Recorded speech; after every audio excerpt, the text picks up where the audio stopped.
last. So that's quite good. And Commonwealth Chemistry is getting ready for its big meeting in May. So really. yeah, it's all online. We're having our AGM and in Congress meeting then. So, but it's pretty exciting. Yeah, true. And the first one, that was in somewhere in West Indies, because of the pandemic, it was postponed. So now you will be having your first Congress now very soon. Yeah. Yeah, And but physically. again, it was supposed to be. We actually were planning to have it this May in Trinidad Tobago, but unfortunately, well, we thought very early on that we'll put it off to 2022, and I think that's been a wise decision. So the Congress, it'll be over about 3 days, but all around the world, all That's virtually. great. Yeah.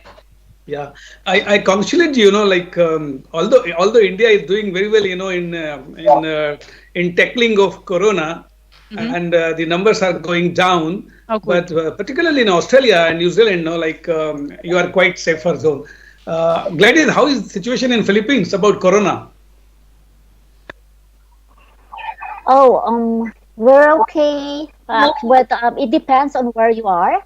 So in Manila, there's still a lot of cases, but here in our province, it's better. Okay. So we have this divided ways of what do you call that, restriction. So for our province, it's a little bit lenient, but our students are still not allowed to go inside the university. Still Okay, remote. okay, still no. But India is open quite, and we are taking all precautions. We have to use mask and sanitizer and social distancing, but we are almost open now. Almost open. Yeah. We had cases of the UK variant, so we were supposed to schedule the face-to-face school, and then because of the variant that was detected here, we decided to postpone it again. Okay.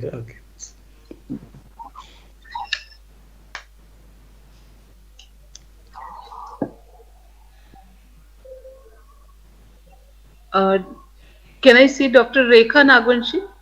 Are you there, Dr. Rekha Nagwanshi? Can you hear me, Rekha Nagwanshi? Okay, I don't think she's here. Okay.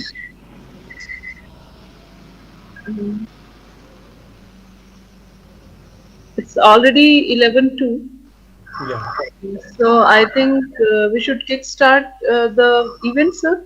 Yes, definitely. Please go ahead. Sir, we have with us Principal Sir. Yeah. With the due permission, Principal Sir, can you hear me? Dr. Bhargava, can you hear me?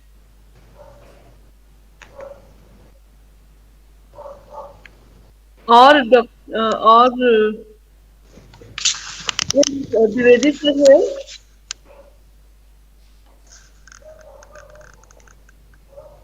Okay, I assume that the permission of the principal is there with us.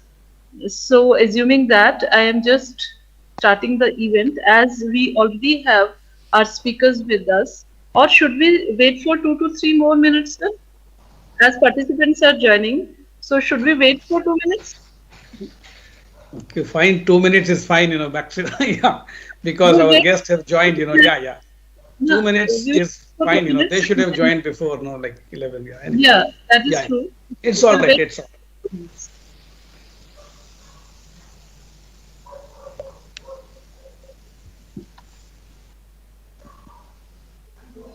Okay. I think we should start now. So, Bhargava sir, if you are listening, assuming your permission with us, I am just starting the event. So, first of all, I welcome all the honorable speakers, chairperson of the event, principal of the college, and participants in Global Women's Breakfast 2021. It's really a matter of privilege for the college that we are able to organize the event in this pandemic time too. And this event is taking place globally, we know that. So we are happy and we are privileged to be a part of this event. We are holding this event, Global Women's Breakfast, on 9th of February, that means today, which is 2 days prior to United Nations Day for Women and Girls in Science. So we are basically celebrating the diversity of science through women and girls which are practicing science through different endeavors.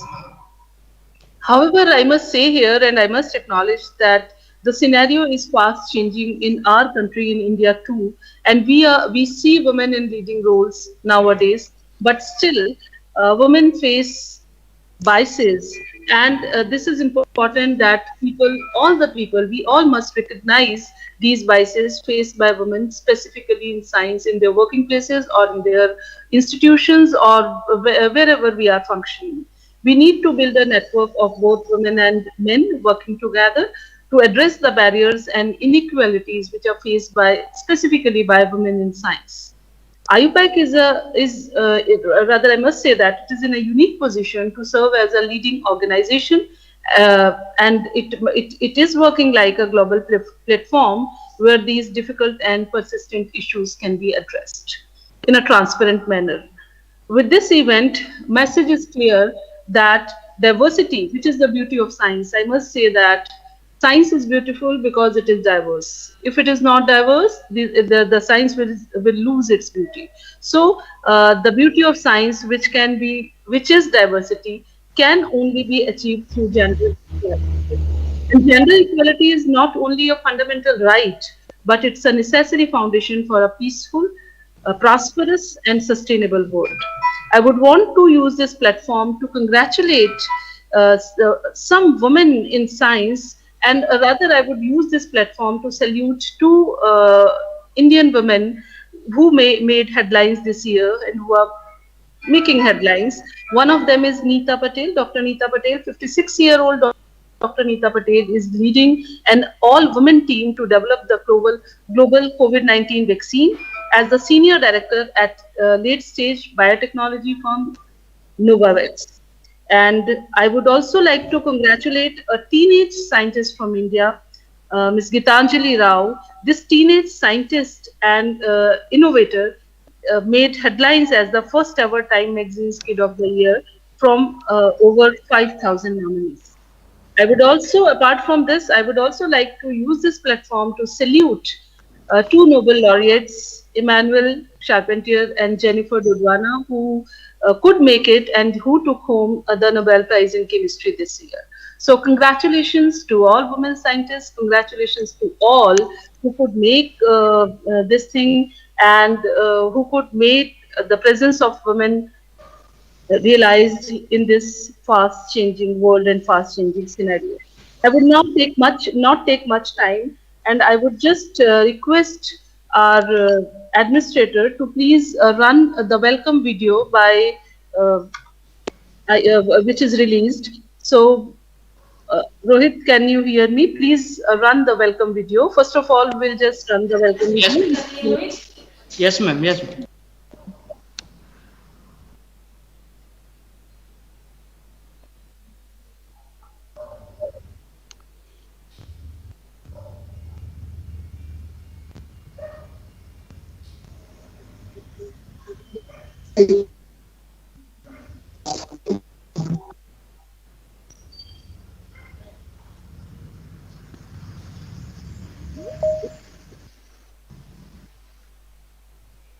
Good morning, everyone. From St. Louis, USA, I'm Laura McConnell from Bayer Crop Science, and with me is Dr. Mary Garson from the University of Queensland in Brisbane, Australia. We are thrilled to welcome you to the 2021 IUPAC Global Women's Breakfast. Good day from Brisbane in Australia. It's our very great honour to kick off the 2021 Global Women's Breakfast, Empowering Diversity in Science. We know many of you were there with us back in 2011 when we hosted the very first Global Women's Breakfast. Thank you. And also welcome back to those who participated in 2019 and 2020. This year, we want to extend a special welcome and thank you to the organizers, the men and women who have stepped forward in their organizations, and also to those who are attending the Global Breakfast for the very first time. We love seeing all types of organisations participating. That includes universities, scientific societies, industry, the government sector, and most importantly, high school classes of aspiring scientists. And there's always so much excitement. The very first breakfast starts in New Zealand, of course, and on the global map on our website, from that moment on, we see a sea of red hearts lighting up as breakfasts start around the globe. It's really your leadership and enthusiasm that has inspired IUPAC to make this an annual event. If we look back at the previous breakfast, chemists from all over the world, from more than 50 countries, joined in both 2011 and 2019. We were really celebrating, rightly so.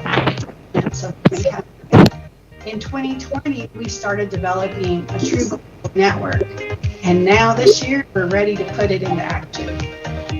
So today we're asking groups to connect with each other, to strengthen the bonds that have already been created, and to extend those networks to include new groups and organisations. And this is so important in the current COVID-challenged world where many people have been feeling isolated. That's right, Mary. And looking at the many groups who have developed programs for their events, some are highlighting, the leaders in their organization, some are having conversations on the challenges that women face in their careers, and others are supporting young scientists in their organization. Really, networking is the key, and it's important for empowering chemists and the scientific community in general. We really need to encourage women at all different career levels to come together and support and mentor each other. So this leads naturally to excellent opportunities for young people, particularly women, to contribute to the work of their own professional societies and generally to this scientific and community work. Undertaken, of course, part of it by IUPAC. So all of this, hopefully good coffee and baked goodies for breakfast as well. We hear from our friends from around the globe who want to join in and celebrate with us the IUPAC Global Women's Breakfast of 2021. Enjoy, everybody. Salam sejahtera dan selamat datang ke Global Women Breakfast 2021 dari Malaysia. Hello and welcome to the Global Women Breakfast 2021 New Zealand. Cheers.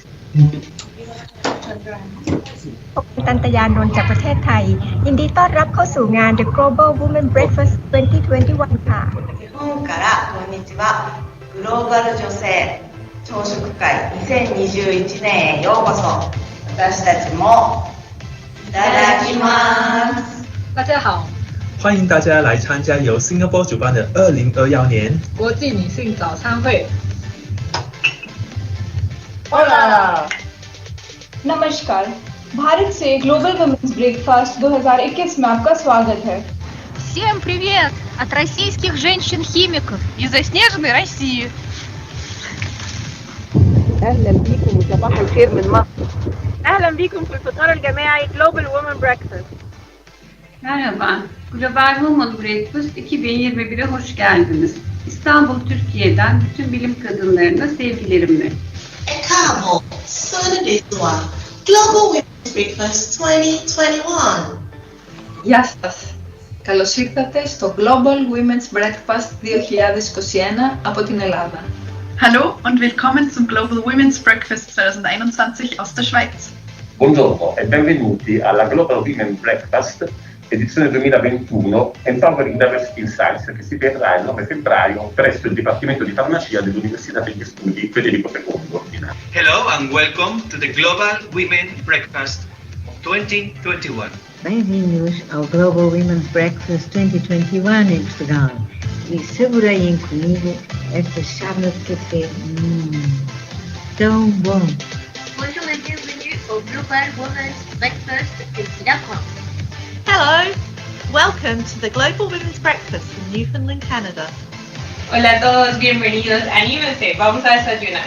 صباح الخير للجميع وين ما كنتوا، أهلا وسهلا فيكم.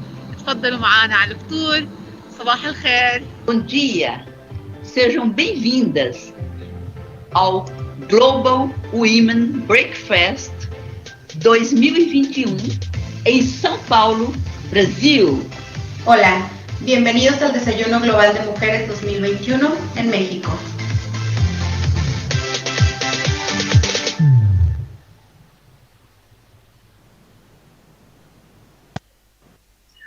So after this international welcome to all the participants, to the speakers and to all in this Global Women's Breakfast Event 2021, now I would request Principal of the College, Dr. Arpan Bhardwaj, to please come forward and just say a few words to welcome our guests today. Dr. Bhardwaj, over to you. Good morning to one and all of you. It's really a great pleasure to organize such a great event in the college. The college platform is hosting this event. It's a matter of pride also for us, because as far as the gender equity and equality is concerned, we are very much bothered for that.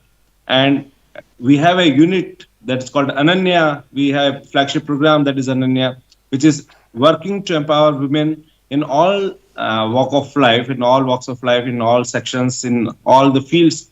Wherever the women are present, we feel that they must be given priority, they must be given power, and they must be given a proper place, proper environment to work. And at the same time, when we find that even at the national level in India, the gross enrollment ratio of women in education is slightly behind the men's ratio. So it becomes a natural worry that how to fetch the target, how to reach up to the goal. So this Global Women's Breakfast is really a great event to happen in the college. And I welcome Professor Garchner, Professor Completo from Philippines, our expert from Australia, and of course, Shilakshmi, an alumni of the college. I welcome all of you, and I personally thank President of Association of Chemistry Teachers, Dr. Brajesh Pare, and of course, Homi Bhabha Center, to give us this opportunity to organize this event. As we all know that this is intended to help women scientists to extend their bandwidth of contacts, both locally and internationally. And therefore, this program, as we have with us, women scientists from Australia, women scientists from Philippines. So obviously we are reaching to the people where we are supposed to reach. So I welcome you all once again, and it will be very nice to listen to you instead of speaking on this occasion. So I welcome you all, and I hope that during this session, at least during this session, you are not facing your household chores, and it will be a really very pleasant time for all of us to have with you. Thank you very much. I hand over the threads of the program to Dr. Kalpana Singh. Thank you, Dr. Kalpana Singh. Thank you, sir. Thank you very much, sir, for the nice welcome address by you. Now I would request Professor Brajesh Pare, who also is the President of Association for Chemistry Teachers, ACT, to please introduce Dr. Vicky and Garchner to us. Yeah, thank you very much. Thank you. Good morning to one and all once again. And it's really a pleasure to have wonderful guests today, Vicky and Gladys and Shri Lakshmi. So Dr. Vicky Garchner is a chartered chemist with experience in education, business development, organizational excellence, research and development, government and stakeholder engagements. Vicky has held senior management positions in academia, government, SME, and the association sectors. Her contribution to the promotion of science was recognized in 2012 by the Royal Australian Chemical Institute Australia with special mention of demonstrated leadership in community awareness and educational outreach as the RACI National Convener for the 2011 International Year of Chemistry.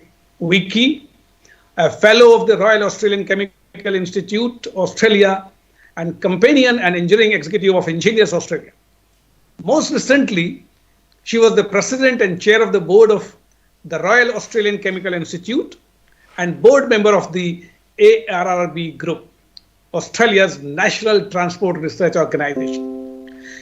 Vicky is currently the President-elect of Commonwealth Chemistry, which is the Federation of Commonwealth Chemical Science Societies, and it's a group of 54 countries. So she's very happy to lead this organization. And when I was talking to her informally today, she was very happy to have the programs ahead for under the aegis of Commonwealth Chemistry.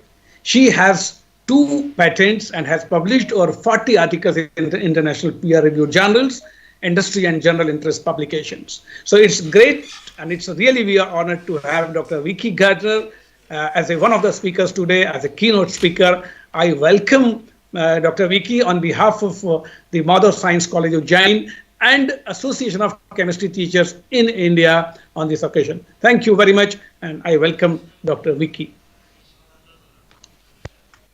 Thank you so much for that wonderful introduction. It's always quite humbling while you write things on paper and then someone says it, it's like, oh, is that really me? Which is really good given the context, the topic that we're talking about today. So yeah. I will try and share my screen. Hopefully this will work. Yes. Fantastic. Okay. Yeah. So again, thank you very much for the opportunity to join you on your on this Global Women's Breakfast. For me, it's mid-afternoon, so I'm trying not to drink so much coffee or tea, otherwise I'll be awake all night. But what I was asked to talk about was obviously empowering diversity in science through gender equality. And I've had some interesting conversations over the last little while with my kids and the like, and so I thought that what I would actually speak specifically about is a concept called second generation gender bias, and this is very much from a Western perspective. Now I know that we've got someone from the Philippines talking today, but when I was doing some research ready for this talk earlier today, it was the Philippines actually came up as an example where women and men were treated equally before the Spanish came and colonized the country. And because with that brought a patriarchal society, and as such, women did tend to lose their status as the importance of the male of men became more and more important in that particular example. So very much a Western perspective is all the way through this talk. What's really exciting at the moment is the world is changing. Like obviously we are still going through a pandemic situation, but even before then we've got a lot of opportunities in terms of where work is going. We've got a lot of the sustainable development goals which are listed here, and of course scientists, engineers and technologists are going to be absolutely vital in being able to achieve any of these. I guess what we're also learning now is we have a new type of worker. We have the new collar worker, where these are people who have developed their technical and professional skills needed to work in jobs through non-traditional education programs. And we're now moving into the gig economy, where temporary positions are common and organisations hire independent workers for short periods of time. So we need to be able to develop or build a workforce for tomorrow. I'm sure as you would know much more than I do as teachers that we actually don't necessarily know what those jobs are going to be tomorrow. But so we've still got to be able to build that capability within our students. So speaking of students, here are 2 that belong to me. So these are my 2 lovely young women children, not so small anymore, hitting the last year of their high school before they go to university. They are STEM students. So I have twins. So that kind of helps a bit. I have one who absolutely loves maths. She is brilliant at maths. She's doing university extension maths, coming really high in that. And the other one wants to give back to community and become a paramedic. So they're both doing a lot of STEM subjects. They both love the challenge of abstract thinking, but they love sports and other things. So when you start talking about what is your first thoughts of a STEM student, they're not your typical stereotype. They're not someone who the main thought of what a STEM student is. They're not someone who wears glasses, always studying. They're out and about. And what's really interesting is when I had conversations with them, this actually affects the way that they're actually treated at school and the opportunities that they are presented with in terms of being able to participate in STEM activities and also getting recognised for what it is. So this is a really interesting conundrum. So one of the reasons why I am quite involved in Commonwealth Chemistry and put my name up to be President-elect, and which I was very pleased that people felt that I was worthy of being President and President-elect, or President-elect and President, is that Commonwealth Chemistry is really looking at being one community that represents everyone in an equal way. The mission, it's very much to inspire, celebrate and elevate the role of chemistry, and very much to the benefit of Commonwealth nations and their people. And more importantly, it promotes and upholds the core values of the Commonwealth. That means that being that we leave no one behind. The guiding principles of Commonwealth Chemistry is very much around this equal and inclusive representation of Commonwealth nations. So in all of our events up till date, we've always made sure that we have representation from all the Commonwealth nations. We've reached out to everyone. We've also looked very much at having gender representation, equal gender representation from Commonwealth nations in our activities. And even this is reflected on our board, which is very strong in female and cultural diversity.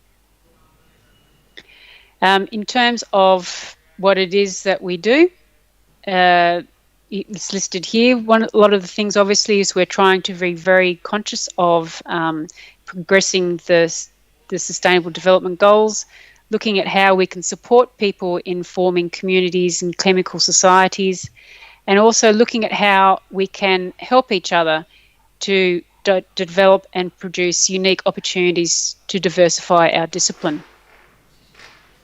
So why does diversity matter? Well, ultimately, when you look at it from an economic perspective, companies are always wanting to have greater diversity because what you find is that they will actually increase their bottom line, ultimately. When you have a diverse, or when you're known as a diverse employer, you attract great talent. You don't leave half the talent out of your employment talent pool. You understand your customer better because you at least will probably have at least some of your customer base within your decision-making team.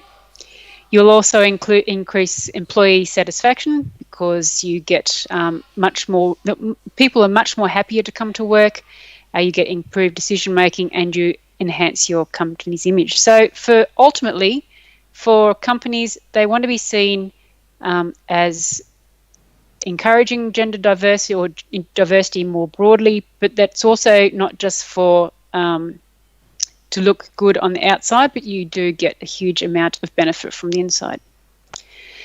So in Australia, these tends to be a bit of the stats. So for those who love stats, this is it. And typically this is the kinds of things that you'll see again in Western society typically. Stereotypes can affect the perception of STEM subjects and STEM careers. So for my daughter, for instance, she is great with maths, but you would not necessarily expect a maths person to be muscular, to be good at rowing and really involved in sports and going out partying, which of course as a parent makes me worry. Women are not typically seen represented in STEM, so we don't have enough people at that, especially at that higher level. And you can see here from the statistics that in Australia, only 16% of women are in, or 16% of the STEM skilled workforce is women. There are biases that affect individuals' choice of their STEM degree or STEM career. Again, the bottom part of the slide here shows what the breakdown of men versus women in Year 12 subjects. And it's really important that caregivers, teachers and counsellors, careers counsellors, those people who are the biggest influences of children and the way that they, and the subjects and the careers that they consider, are really informed about what opportunities there are. They have the opportunity to keep up to date with what tomorrow's workforce looks like, so that they can actually give students really good advice and consider about their talk about the different opportunities. So what is gender bias in science? Well, I'm just going to give you a few seconds to look at this slide because I think it says it all.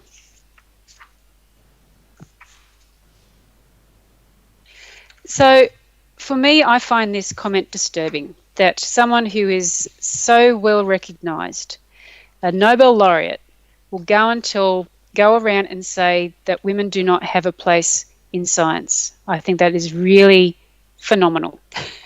There's no other way to say it. But this is the kind of thing that we have to challenge as a community. There is another one most recently that was in an Angewandte Chemie paper that was originally approved for publication, but when the draft publication was put online, there was a massive movement against it.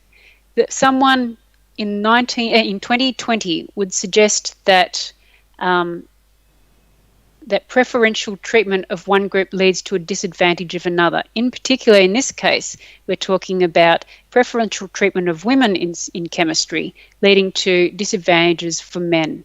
Now, what you also need to think about is where does that come from? And this is what the second generation bias, gender bias is. It's really looking at, it's coming from a perspective of biases that are really not intentional, but they're looking at how the way that a system is set up that has been set up by one gender and how that impacts on the other. So in this particular situation in Western society, our society is set up in a patriarchal way. So a lot of the second generation gender bias occurs for women because it hasn't been set up with them in mind. And as I say, it's very subtle, it's less explicit, and it's usually unintentional.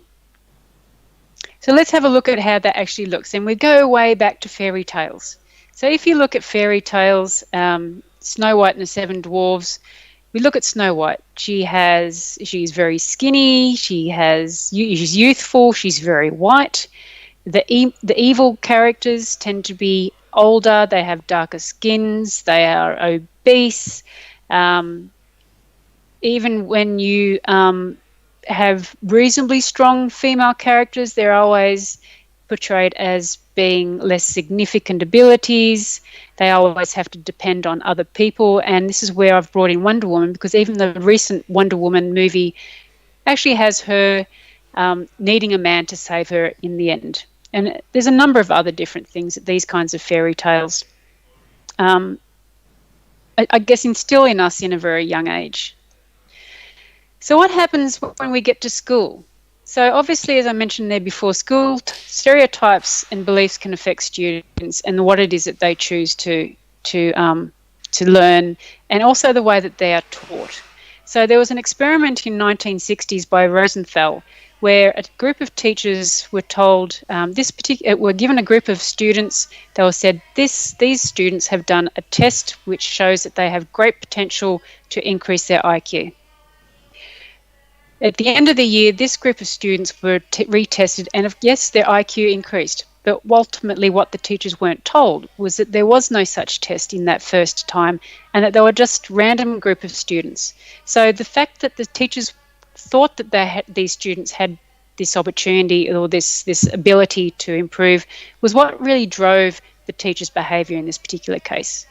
So if we start looking at what we would typically think of, I guess, behaviours of boys and girls. Boys we expect to be forthright, talkative, active and interruptive. Girls we always say should be passive, quiet, neat and calm, and we encourage that kind of behaviour in the way that we tend to reward them in that respect, which is really quite sad, because when you've got assertive girls, they are seen as disruptive, while boys who are quiet are weak, which is obviously the opposite, and we don't want either of those kinds of biases to come in. So this can then obviously go through to the workplace. When we have stereotypes ingrained in us from very small, that then starts to affect our career and gender roles. So you'll find that more men go into a leadership role, and that's when that starts to become an issue for women. They don't tend to be able to get those opportunities. Of course, women tend to have the higher multiple burden in that they tend to look after families more and have much more responsibility in the home. So that can also be an effect in terms of the way that people think about women and their opportunities for career progression. It may well be that some people have said, oh, you go and do this other role because it'll give you more time to have with your family. And that, as a result of that, they can't get back into that progressive career pathway. There's also double standards in the perceptions of behaviour, which, again, unfortunately, while men, if they are boisterous and loud, they are seen as strong leaders. If women become like that, they are seen that they're just not liked. So there's double standards in that respect. As a consequence of all of this, you often see that women have, or the research shows that women often don't believe that they have control over their destiny, and that they have to rely on others for them to actually be able to be successful in life. So a case study that I've got here was Kimberly Clark. So this is a company where they make a lot of products like the one I've shown, or the products I've shown on your screen. So it goes through things like paper products, nappies, female products, and a whole lot of various things. So the interesting thing about Kimberly Clark is that the CEO in 2009 actually thought for a minute, which is always very, very good. He figured 80% of his products, the decisions to buy his products are made by women. So, but then if you look at the profile of his staff, he actually had very few women in the decision-making roles. So he figured, how can our company really understand the needs of our main buyer if we have no one on the table at the decision-making time? So what's always interesting, so I was laughing when I was thinking about this, because I know that if I send my husband to the supermarket to go and buy something that I specifically want for a specific task, I send him off. If he needs to make a decision about it, I will not get what I need. So it's the same kind of situation in that respect. So what they did was they went and got some consultants to have a look at their organisation and have a look as to why they were not getting the women into those higher levels. What the consultants found was that the confidence where women, there was a confidence issue where women just do not feel that they are good enough for the role. And we've heard this so many times, where women will always need to be 100% meeting the selection criteria for a job, whereas men will go 50%, good enough, go and throw my hat in the ring and have a go at it. As I mentioned, the burden of balancing life and work was quite difficult, and were often a barrier for women. And then also the fact that there were men that were in the senior positions, had been there quite a long time. So often women couldn't really get to those higher levels simply because they were already occupied. So what they did was actually they looked at their culture and went to implement a plan called Unleash Your Power. So everyone in the organisation undertook cultural training to help with these biases that they were doing. They actually went through quite a strong promotional type of program where they identified what their critical roles were. They looked at succession plans, and they actually looked at all of the people that they had within their organisation and identified and communicated with its top talent. So these were people that were pretty much identified would be able to undertake leadership roles in the future. They also then look at supporting the staff. So they started looking at mentoring, including reverse mentoring, because often as a middle-aged woman, I don't know what a young person actually wants to do as part of their career, especially given the changes that I was mentioning earlier on. So there's job shadowing, sponsoring, which means that you're actually promoting people within the organisation to other senior leaders, so you get movement across the organisation. There are also a lot of career counselling, and when they had conversations in terms of career paths, it wasn't just where do you see yourself, it's a matter of where do I see you as well. So it was a lot of two-way conversation that was really respectful. And as you can see, as a result of all that, a $19 billion company increased its sales and its operating profit. It increased its share price, and they increased the female directors from 17 to 31%. So you can certainly see that there is a direct analogy as a result of the activities that Kimberly Clark undertook. So I guess that is what companies need to do, but what do we need to do as teachers and as parents? At home, we can work against the stereotypes. So we can involve daughters and sons in tasks and activities that traditionally have been thought of as gender specific. So I was just thinking there earlier today when I was writing the slides, when was the last time I asked my daughter to mow the lawns, which is typically a male role within the house in Australia. So maybe I should start getting them to mow the lawns a bit more. We can start to encourage girls to voice their opinions and thoughts. Don't let them think that their voices are not valued. But we should also be encouraging boys to actively listen and respectfully listen, because it actually isn't just a women's problem, it's actually a society's problem. Avoid overprotecting girls and boys. Overprotection may make them feel incapable of doing things. So let them have a go at things. Let them try to and explore, and just to see where it is that they can go. And then, of course, the most important thing there is pointing out and discussing common biases against girls in the media, not just to girls, but also to boys. So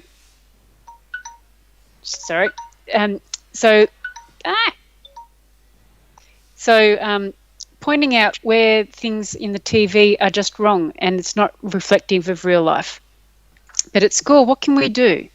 So we need to start looking at gender neutral or gender inclusive language. So a lot of the research that I was reading is that up until just recently, a lot of the textbooks had mostly men or male language. It was he, it was him. And the examples that they had were mostly men. So let's try and introduce a bit of diversity within the examples that we use. And this goes under that curriculum. So if we then go into equity and participation, let's start breaking down the silos, breaking down those stereotypes. Let's start putting people into more non-traditional learning situations. Let's make sure that we have women in those leadership roles within group work and not just the boys, which tends apparently to be a common thing. And then also make sure that we actually enforce positive behaviours from both girls and boys, and making sure that we quickly address anything that can be anywhere near things like harassment or bullying, because it can have such a detrimental effect on young kids, and that goes throughout their whole lives. So what I've done here on my last slide is I've put a few resources that I've used in preparation for this talk, because it's always really good to be able to go back and read the original sources. So as I said, this is very much from a Western perspective. I hope that was of interest to you, and I'm happy to take any questions. Thank you.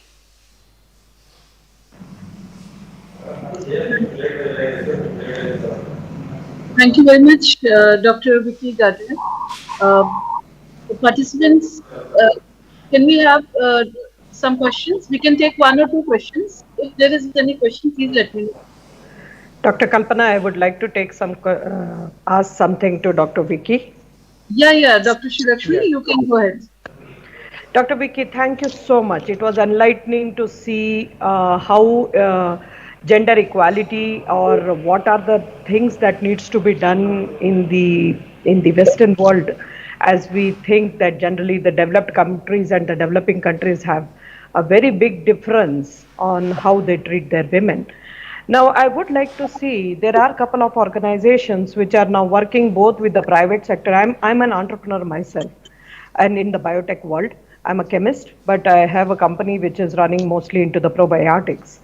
So I would like to know what are your suggestions on having, what are the different things that the government is doing, at least in Australia, where you would be seeing that they are helping the women entrepreneurs to grow or to take it to the next level. It is very good that we all, and I'll come to it during my talk also, that India tops in the world in producing female graduates actually, but there are only hardly 14% of these people in science and technology as scientists or engineers, or actually working women.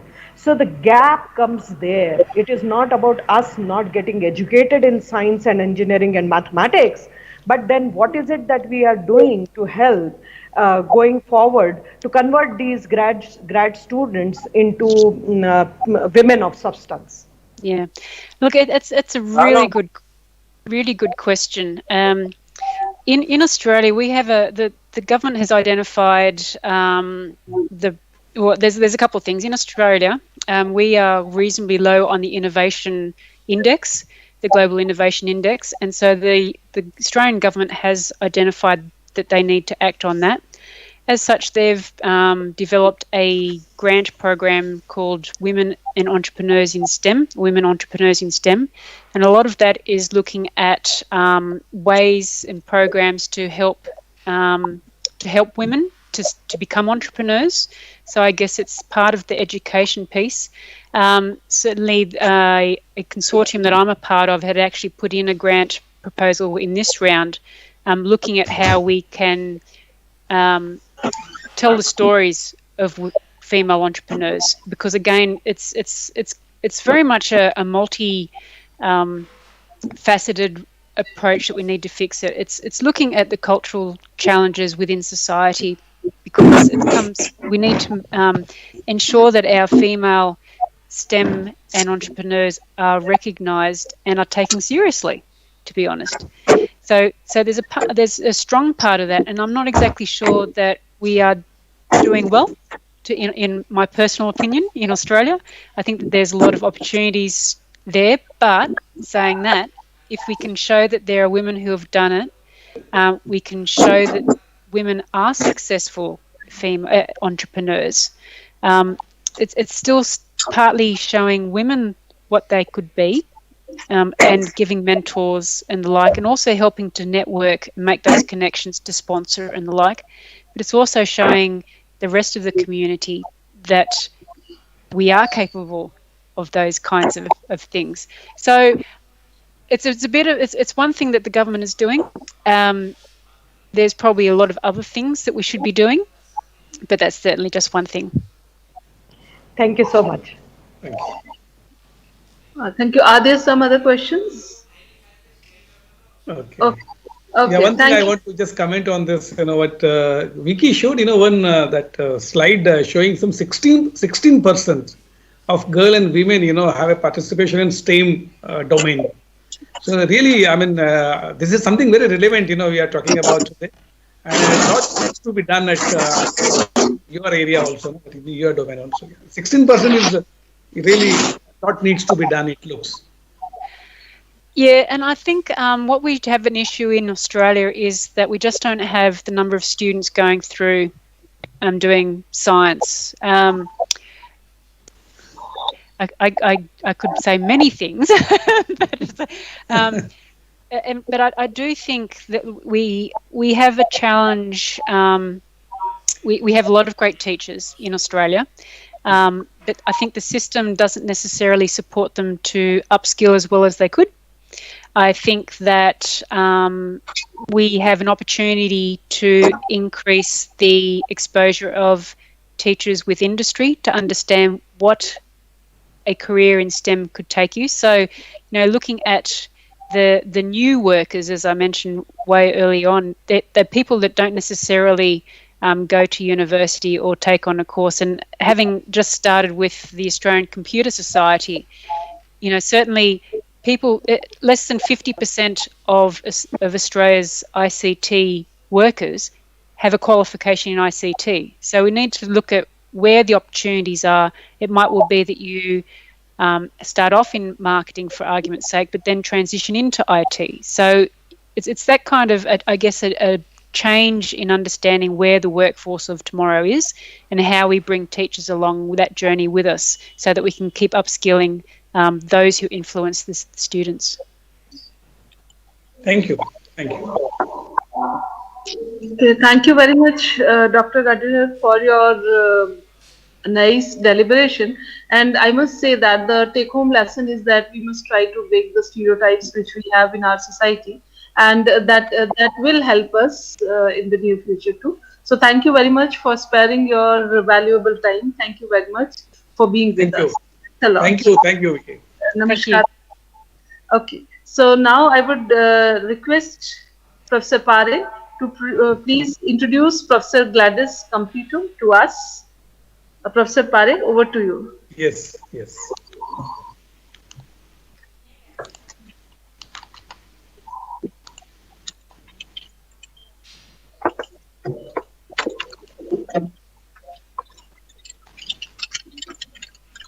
So, formally, I just once again welcome Dr. Gladys Completo. Dr. Gladys Completo obtained her PhD in organic chemistry at the University of Alberta under Dr. Todd Lowry, where she was trained as a synthetic carbohydrate chemist. She subsequently did a postdoctoral fellowship in glycobiology with Professor James Paulson at the Scripps Research Institute.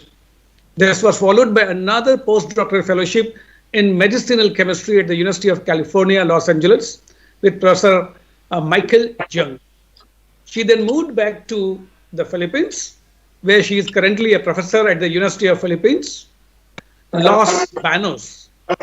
Her research interests include the synthesis of molecular probes and inhibitors of glycosyl transferase involved in diseases such as tuberculosis and cancer, something really very important. She was also a visiting research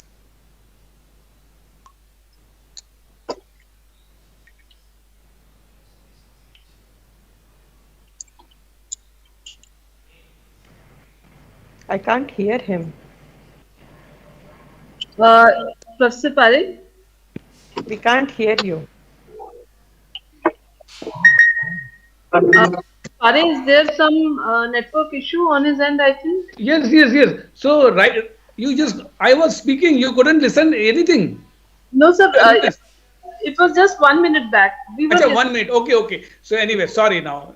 Okay. So once again, I am just taking from the halfway through that Gladys was also a visiting research professor in Professor Carlito Labrel's lab at US Davis training on mass spectrometry based clinical glycomics. She is currently working on a collaborative research on biomarker discovery for lung cancer using mass spectrometry based proteomics. Besides teaching and research, she is also actively involved in various professional organizations such as the Chemical Society of Philippines, where she served as the president in 2017, and in the Philippines American Academy of Science and Engineering as the Chemistry Research Cluster Chair. She lives in Los Banos, Laguna, with her husband, Dr. Roel Nacario, and their teenage daughter, Isabel Necario. So I take this opportunity to say my hello to Dr. Ruel Necario, your husband, and your daughter Isabel, and at the same time I welcome Gladys to speak for our audience. Thank you very much. Most welcome.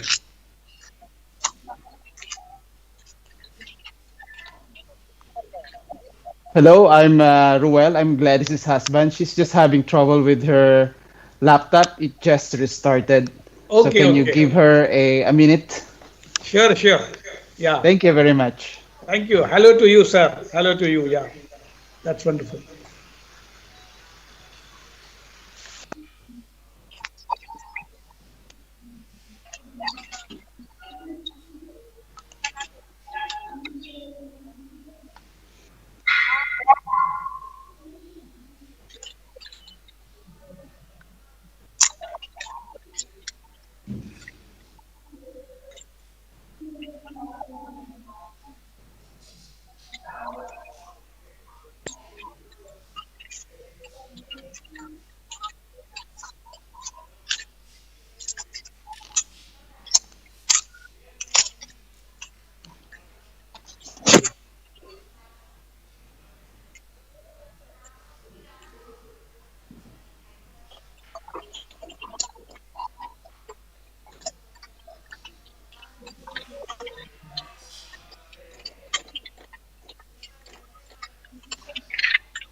She's almost there. I'm sorry.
She's experiencing a bit of a Murphy's Law today.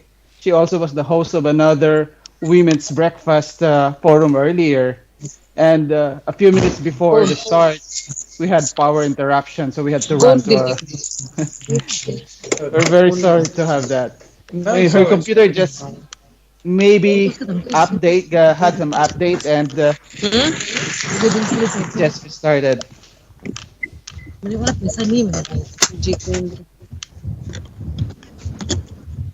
समय चाहिए ना ये ना अरे उसका क्या नाम था यार किस नाम से कर रखा था यार उसका सही नाम तो नंबर दो ना मैडम उसका What is this PN and RN? You know what you are talking? Bhavna Malik. I would just mute yourself. Participants please mute themselves. Participants please mute themselves. 98262 Bhavna Malik. 885. Rohit, please mute Bhavna Malik. Yes, ma'am.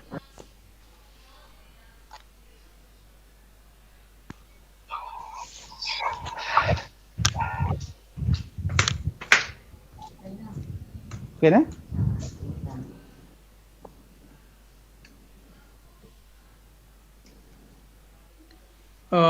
Dr. Ruel, you are a wonderful husband, like supporting, like.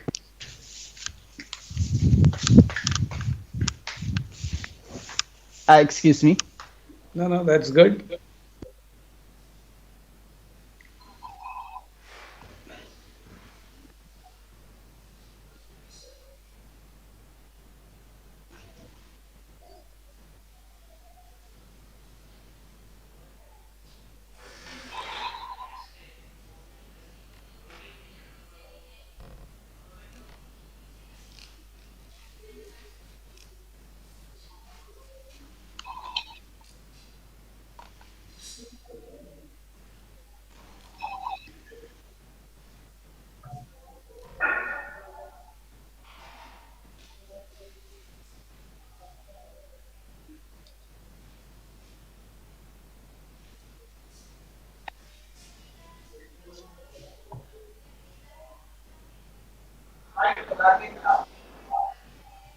Professor Pare? Yeah. Yes, I'm here now. Oh, she has come. Okay. My apologies for this. I had it's Murphy's Law. It started this morning It's when. all right. It's all right. Okay, so let me just share my my slides, and then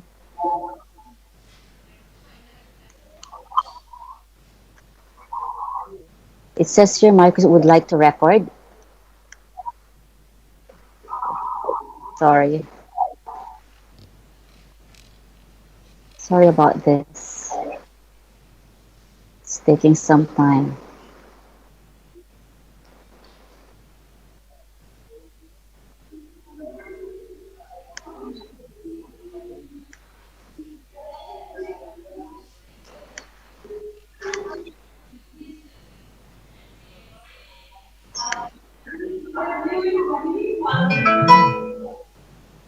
Okay, am I sharing now?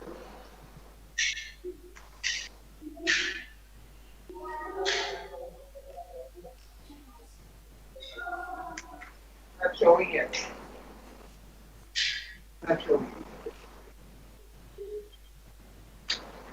Sige, doon na lang sa'yo. I'll just use my husband. If it is, sorry, if it is taking, you can take your own time because Dr. Shilakshmi is there. Yeah, that's what I was saying, sir. If you are taking longer time, you can speak after Dr. Shilakshmi. We can wait, no problem. But with that, you can take, you can just fix up the things. Is it okay? Right. Yes, that's fine. Thank you. Okay, Dr. Kalpana, please invite Dr. Lakshmi. Dr. Shilakshmi, are you with us? Dr. Shilakshmi. Yes, I'm very much here, Kalpana, and I can take you through my talk if it is okay with Dr. Gladys. Okay. Yeah. I would just request Dr. Rekha Nagvanshi, are you with us? Yes, ma'am. So I would request, first of all, I welcome Dr. Shilakshmi Desiraju on this platform once again. Dr. Shilakshmi Desiraju is, we are proud to have Shilakshmi Desiraju always. Dr. Desiraju is always been a great support to us. So first of all, I would request Dr. Rekha Nagvanshi to please proceed with her introduction. Dr. Rekha Nagvanshi. I want to interrupt with one sentence. Yes, ma'am. It looks as if, when I'm seeing Shilakshmi, Dr. Shilakshmi, it looks as if, the loser is just sitting before me. Very close, very close. Anyway, please go ahead. Please. Okay, it's my privilege to introduce Dr. Srilakshmi Desiraju. She is a co-founder, CEO of Triface Pharmaceutical Private Limited. Dr. Desiraju has an MBA degree in Technology Commercialization from University of Alberta, Canada, and PhD degree in Medicinal Chemistry from Vikram University, Ujjain, and postdoctoral from Indian Institute of Science, Bangalore. After relocating from Canada to India,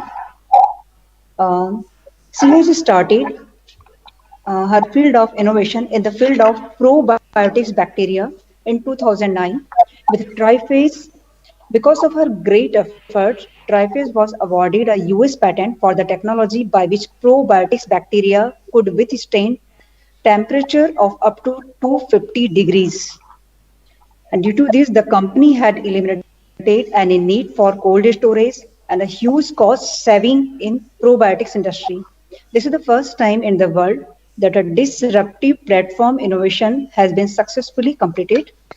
Under the leadership of Dr. Desiraju, Triface has successfully launched 3 prescription drugs in India since 2009 and US patented platform technology in North America. She has a strong publication record in both scientific and business publications. She is the recipient of several international awards like FKCC Women Achiever Award in March 2009. She has secured first US Patent Award in August 2018. She has been honored by Bio Excellence Award as Emerging Company 2018 from the Government of Karnataka in November 2018. And she has been feathered as woman entrepreneur several times in Times of India and in Biospectrum in December 2017. And she has achieved she has achieved Innovation Excellence Award from Federation of Karnataka Chamber of Commerce in 2015. She was the winner of Economic Times Power of Ideas in 2016. In 2014, she has been awarded as Businesswoman of the Year by Emerg. For her excellence work and dedication towards company, she has achieved NISA 5-year Service Award for the excellence and dedication during the era 2001 to 2016. And after this brief introduction, I most welcome our great alumni, Dr. Sri Lakshmi Desai. Most welcome, ma'am. Thank you so much, Dr. Nagvanshi. It is, as Vicky said, when it is put on the papers, you tend to think, is it yourself that is actually gathered all these things over the years? I totally relate to you, Vicky, when you said that. And as much as you gave a big picture on why diversity is required, to how you can get girls in STEM, that is science, technology, engineering, and mathematics, to how we should have checklist of options which should be available to the girls for going and doing something. We create some resources for them, and how we can just turn them around. It is when it comes to STEM, and Madam, if I can request you to just put my slides out there.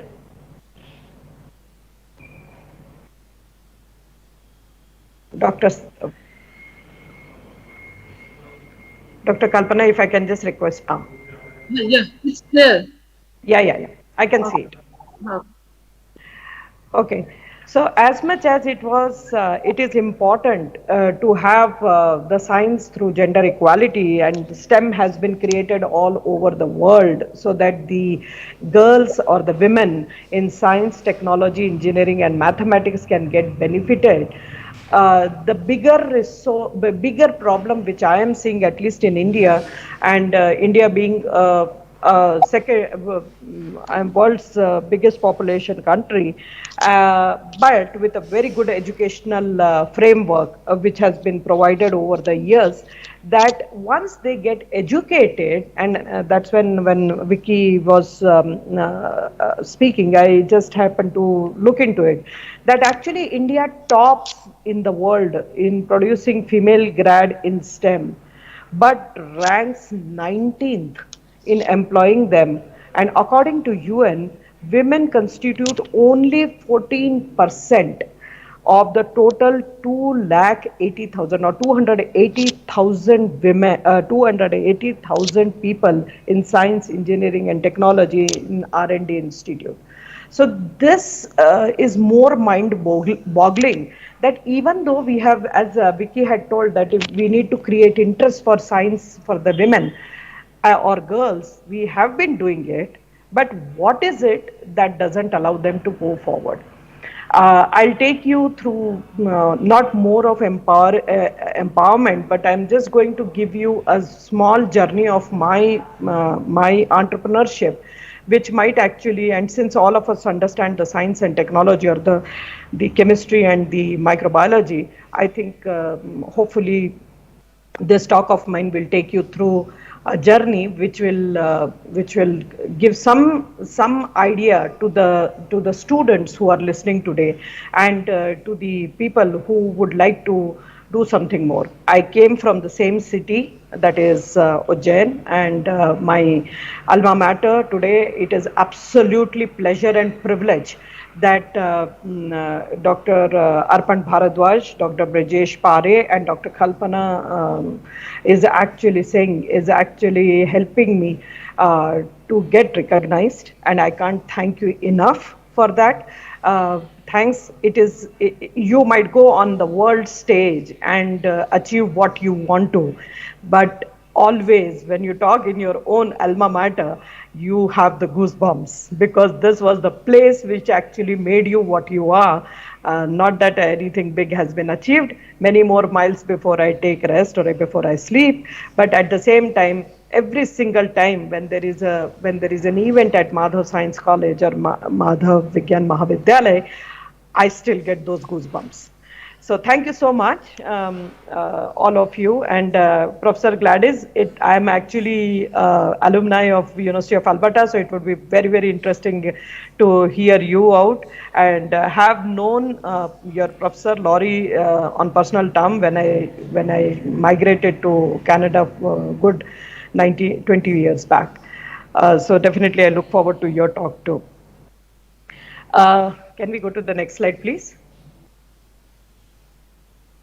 So as much as there are gender issues in science and technology, and we talk about it so much, what are the real reasons? This was a tweet done by one of industrial house, and this gentleman happens to be one of a very successful industrialist in the world, in India, and also globally. And he put it out very categorically that for a woman or a lady to get recognized in the world, there are so many things that she has to cross. If you see that figure, I'm sure it must be visible to you, that she has so many things to cross before she can actually do something of substance there. Obviously, the opportunity becomes unequal in the sense that there is a scarcity of resources, both in finance, in technology, and active engagement in science. Now, going forward, I have been blessed to have been born in India, in Tier 2 city, but actually more than that, I have been blessed that I was in Canada for quite a long time, and so was able to see the stark difference or the similarities between the women here in India or the women outside India. And I found that actually when it comes to a lady, the problems are same. It doesn't matter. There is no great freedom which is there outside. And why you need this kind of cells to help women grow is because whether you be in India or you be anywhere in the world, you still have to worry about the morning coffee, and you still have to worry about the evening dinner. And in between, the anniversaries and the festivals and everything else combined. So from morning to evening, apart from you developing your own career, you still have to worry about all the other things which comes in. So this tweet, which was sent by Mr. Anand Mahindra sometime back on Indian platform on a Twitter, I thought it spoke volume about gender issues in not just science and technology, it spoke gender issues everywhere, but more so in science and technology. Can we go to the next slide, please? As much as we have these gender issues, we still have role models in science and technology. And the biggest one is Dr. Kiran Majumdar Shaw. I think she has broken the glass ceilings, and people like me aspire to be like her, or Dr. Sangeeta Reddy, who sees herself leading taking advantage of the education that she has and leading it or converting it into an enterprise which actually motivates us to look forward for a similar cause, or Dr. Kang or Dr. Tessie Thomas. You be it in any stream, be it in science, be it in technology, be it in engineering, mathematics. In fact, today I just was seeing who are the people who have done good in STEM in 2020, and I see here a whole list of 15-20 people, especially Dr. Sujata, who has been awarded in mathematics. Gitanjali Rao, she was on the Times cover, the small kid, but still she inspires so many. Dr.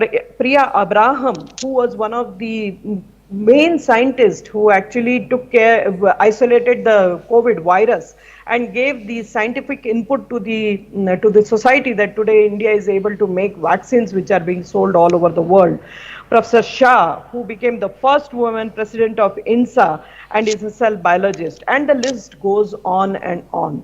So when these people are there, I'm pretty sure that there is a change which we are going to see even in the Indian scenario.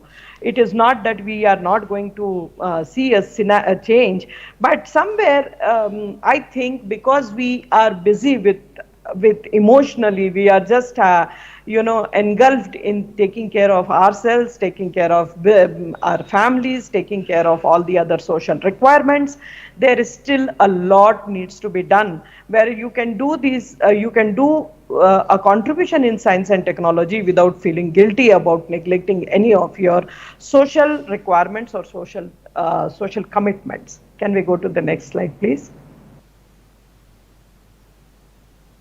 Can we go to the next slide, please?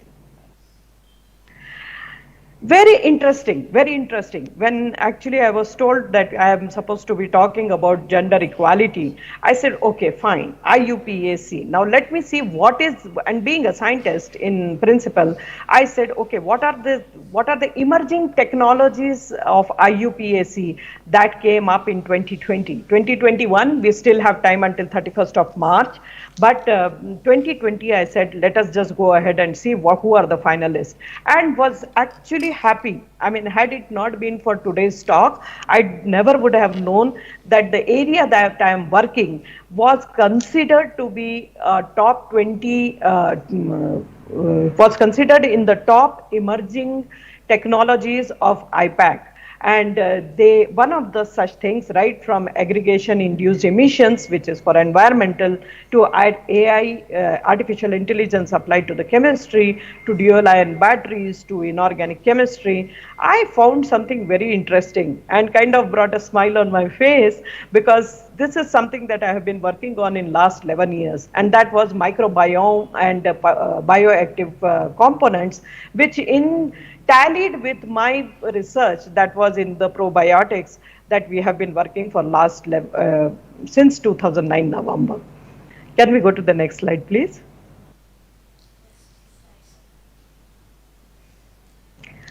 So I'll take you through this small journey that I have done here in last 11 years. And if it can just give you some courage, or it can give you some idea as to how women in science and technology, engineering and maths, we can be, I think my slides have been. Okay, I think, yeah. Okay. So how the women here in science, technology, and how are they taking this knowledge and applying it to applying it to create something which might be of value, whether it is a product, whether it is an R&D, product which has been patented and now commercialized, or whether it is an R&D that has been taken into consideration and published to help solve some bigger problem. So the biggest problem of probiotics are that it has a limited application due to temperature and pH stability issues, because the probiotics have to be kept refrigerated. The bacteria are not stable at room temperature even. They have to be refrigerated, and this led its use only in dairy products, or if it was a dietary supplement, it was taken and put it in such a way that the dietary supplement also had to be refrigerated. Now the cold chain created its own problems, and as we go further, next slide please. So as I said, the medium of consumption was very limited. It was only either the dairy products, or in the time in the way that you had to take it in the form of supplement, which had to be refrigerated. Next slide, please. So this created a significant limited application. You could not put them into anything and everything because the manufacturing complexities were there and there were restricted claims as well as high overages which has to be put in. So this created limited alternatives for the use of probiotics. Next slide, next slide please. So Triphase came up with keeping these two things, that the pH and temperature are an issue. What we did was we created this probiotics. We took this lactobacilli species, that is the natural gut bacteria, and we converted them into high temperature and high pH stable for food and OTC application. And when I say that high temperature, it was not just at an 80 degree or 20 degree or 24 degrees, that is the room temperature. We created them temperature stable up to 240 degrees centigrade. Now when we created that, and this was centigrade, so now the application was humongous from the say that we could put it in different food products, we could use it for animal nutrition, we could use it for many more usage. So these products that we created were not genetically modified to begin with, and they were not encapsulated. Without enteric coating and genetic modification, we created it through the fermentation process, and that ended up resulted into getting us a patented technology. We were the first in the world so to create something as important as this, and the scientist in you and the scientist in me would ask me the next question, how did you do that? And this is where it comes to the chemistry and the merging of these. And these days you can't just do research only in a particular subject. Definitely there has to be an intermingling of the subjects. And here what happens is when you create these kind of bacteria, you are expressing thermostable proteins. Now thermostable proteins takes you back all the way to the chemistry part, wherein it comes back to CHN, and we were able to use that knowledge wherein we created these bacteria to express these thermostable proteins more during the fermentation and create it into such a high temperature stable probiotics. Can we go to the next slide? Obviously, I mean, being in the business, the first thing I look into is what is it, the USP or the unique selling proposition? What do I do with this research that I have done? So when we went through the details, we realized that the product stability has increased, the shelf life increased, the supply chain was no problem. Now we eliminated the cold chain, so obviously there's a lot of cost saving. The label claim could be increased, and it was a non-GMO process. Can we go to the next slide? This was just to showcase to the students that how a patent is received and how it looks like. It feels good when you are working for 10 years and you see something as a reward coming back to you. I think this is what I lived for all these years, where I saw a patent on my name wherein it says that US patent has been granted. Now we have also been granted European patent, which is valid in 11 countries. And also we are now Canadian patent is also coming through, which has an additional idea as to what we have used, how we have done, and how this science and technology basis can be converted into a good product. Can we go to the next slide? Next slide, please. So these are the products that came out of these probiotics that became high temperature stable, and the most easiest way to sell in the market was in the form of gummies. Gummies are the most popular way, both with the kids as well as with geriatric population, and so we were able to take it to the market. In international market, it sells as Triphase Advantage, and in the Indian market, we sell it under the Vivo Max 30. Can we go to the next slide?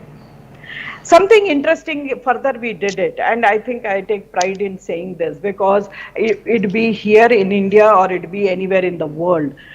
The armed forces are generally subjected to a very weird temperatures. They sit in glaciers like what we have up in the north in glaciers, Siachen Glacier, where there are at minus 60 or minus 50, and they are also and India is blessed through the length and breadth of the country.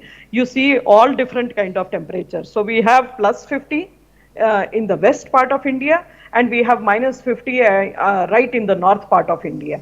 So for such weird conditions, when these armed people from the forces are subjected, obviously there has to be some way to put it in. Now that our probiotics have converted into high temperature stable, we were able to put it in a cap and create a product which actually can be just pressed, and it goes into the solution, and just shake the water, and you can drink the solution. So as much as the science was there, engineering came in handy with some of us who are women engineers who actually designed this for us, and we were able to make this product for the Indian Armed Forces. Can we go to the next slide? So obviously TSP, that is temperature stable probiotics platform, offers quite an integrated solution, and this is more of a MBA jargon that I'm putting out here. Can we go to the next slide, please?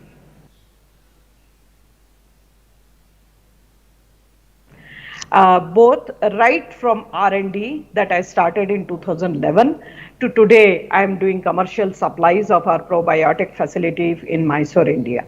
So we did our R&D, we did a product development, we did stability studies to clinical validation and to the commercial supplies. In fact, I'm very, very proud and very happy to share something, though it is not yet published, this data is not yet published, but for COVID, we needed to increase the immunity of a person to fight out this problem, which has created so much of ruckus all over the world globally. And some of our probiotics, when we did our clinical trials, the report has come only on 28th January, so I still don't have everything in my hand yet, but we have been told that the initial biomarkers of these immunity enhancer, the IgG, IgA, as well as the TN alpha, have been increased after consumption of these probiotics that we have made it in the form of gummies, and we had given it to the patients. It has been increased, considerably increased, and these were given to all the frontline workers, the doctor, the nurses, the ward boys, the hospitals, the police, and we have seen that the results are quite interesting and quite promising. So some of these probiotics which have become temperature stable are showing very good clinical validation compared to what it was before they were converted into high temperature stable. Lots of research has to be done, and an all-time high interest in probiotic is there in all over the world. It has taken a center stage right from digestion, immunity, oral, women health, and also just yesterday night in fact, AstraZeneca, suddenly in the night I was just getting all the, on my cell phone I was getting lot of updates, and I got little curious as to what was happening in the share market, and I realized that actually yesterday night AstraZeneca shares jumped 200% because they are using probiotics to address the viral infection that is corona, and are coming up with an oral vaccine. I mean, I just couldn't be more happier at this point, just with this news that probiotics are really getting the center stage, the person who's heading this whole thing is a lady. So I think these two news kind of boosted my confidence this morning to come and deliver a lecture here today, because I saw that yes, we can do it as women scientists, as women entrepreneurs or technopreneurs, and at the same time something as important as probiotics is really taking the center stage. Can we go to the next slide, please? So I just close my talk here by saying that a woman, this is a quote by Roosevelt, where she has said that a woman is like a tea bag. You can't tell how strong she is until you put her in hot water. I think that is what we all are, and I don't see any reason that we need lot of help, but we definitely need some pointers, and we definitely need a little bit of hand holding. And I'm pretty sure that what Vicky had given us a very good understanding as to how it would change the society. I think we women can change a lot more than what is expected of us, or what is kind of envisaged from us. people, so women, if they get into the businesses, into the studies, into the science, I'm pretty sure in these years that we have not really gotten our fair deal, we can take it. Though this year's Nobel Prize went to both the women, and it has been a pleasure and privilege to see that. Thank you so much. If any questions, I would be happy to take it.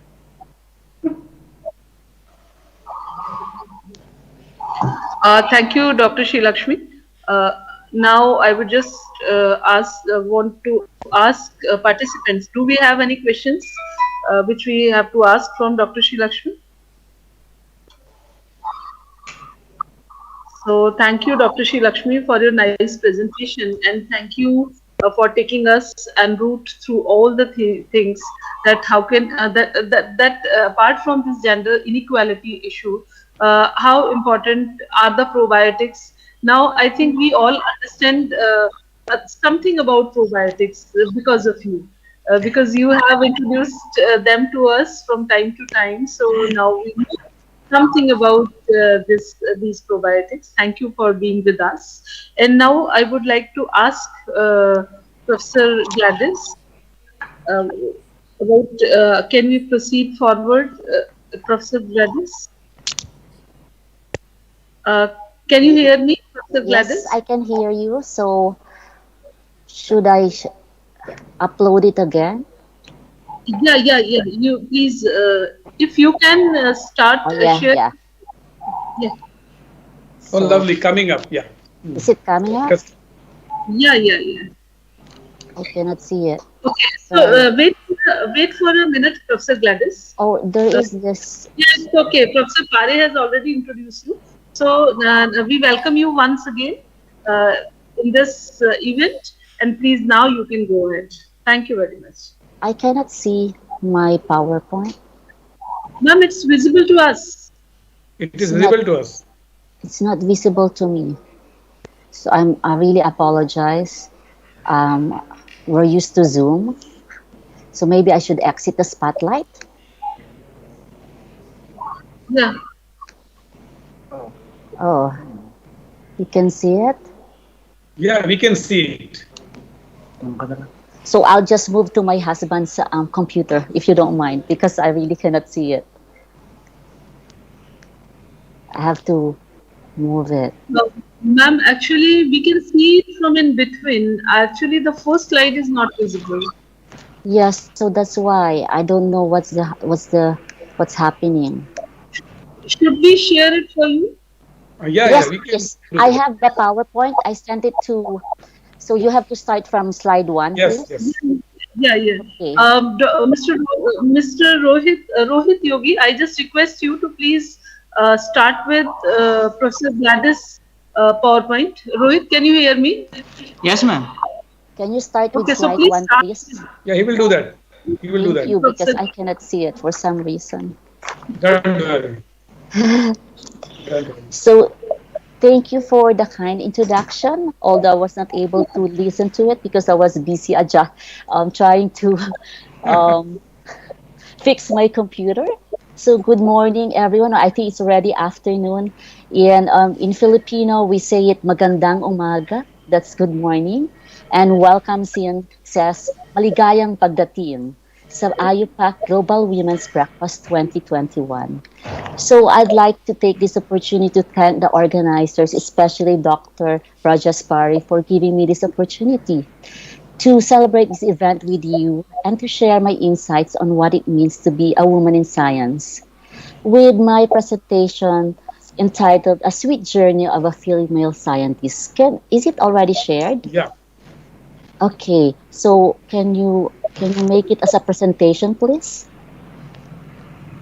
Slideshow. Yeah. Slideshow. Yeah. There. Oops, it's not slideshow.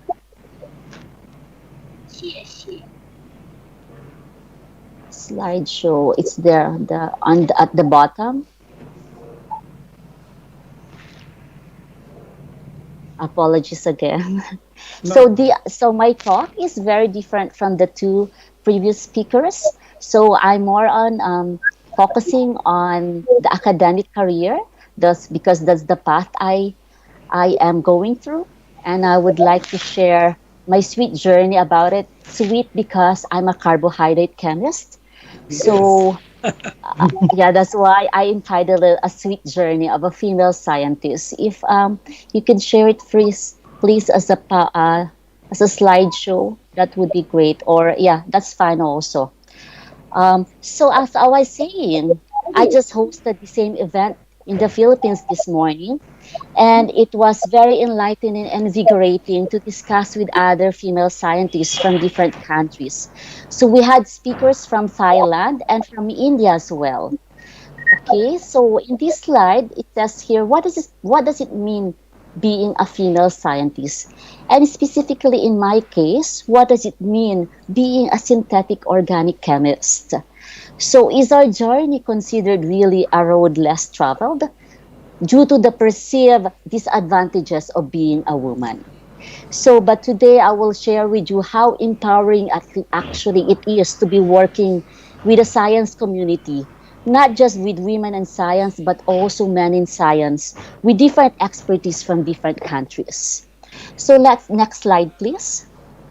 It's a little bit small because it was not shared as a PowerPoint slide. Next slide, please. Yes, okay. So if you want to pursue an academic career, it essentially you have to follow some essential steps. So of course you have to go through. You should start at an early age, even in high school and college, and you go to graduate school, and then postdoctoral training before you start your own academic career. So in my case, it started when I was in high school, where I got admitted in this very prestigious and competitive school we call Philippine Science High School. And it's during my time, there's only one campus in the entire country. So it's really very competitive. So there's only 240 students get admitted per year. And so I came from a small town. I was the second student who got admitted there after more than 10 years. So it's one way of getting famous, actually. So after that, so we were advised to take a science course, science-related courses in college. And that's why I went to UP Los Baños to pursue BS Chemistry. And after that, I took my PhD at University of Alberta, okay, and where I had a training in carbohydrate chemistry under Tad Lowry. Okay, and after that, I decided to widen my horizon and took my postdoctoral training at Scripps Research Institute and learned more about glycobiology. After synthesizing compounds for several years, I decided to learn more about glycobiology and further widen my horizon to take medicinal chemistry at UCLA under Mike Jang. So here I'd like to specially mention in UCLA where I was really empowered by male synthetic chemists. That's when I realized that there are very few female synthetic chemists, but I never felt that I was a minority. I was empowered by these male chemists who treated me with respect and as a knowledgeable colleague and not as an inferior Asian woman. It was an incredible experience, and that is still so vivid up to now. So if you can please hold on. Let me just maybe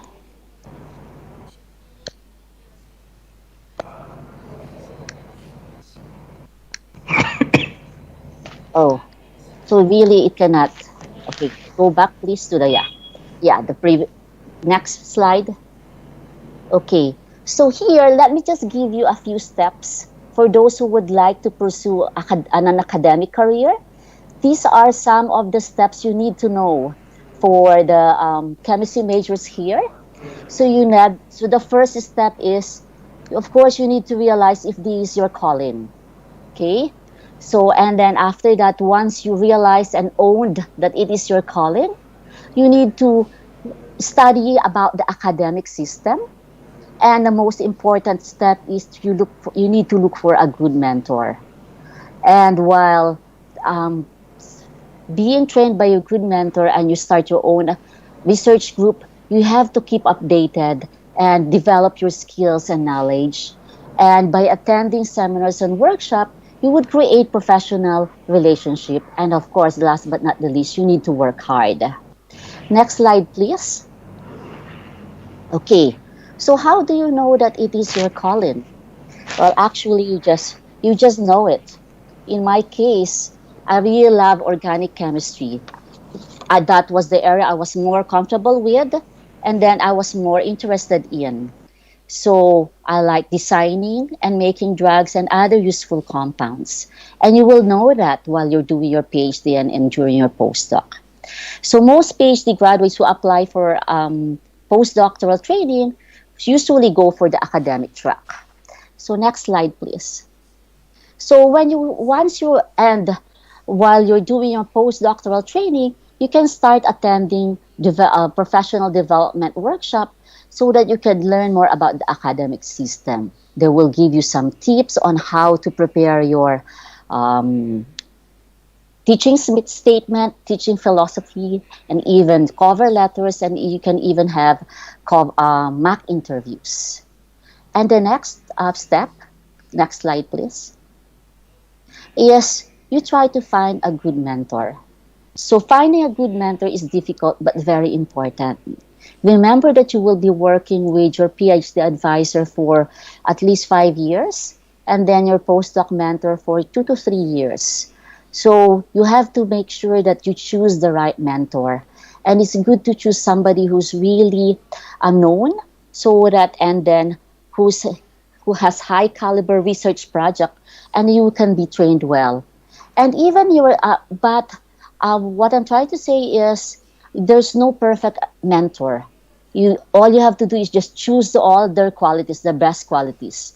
Your PhD advisor, your postdoc mentor, or even your senior colleague or collaborator. And use these best qualities, emulate these best qualities, and apply it to your own research group.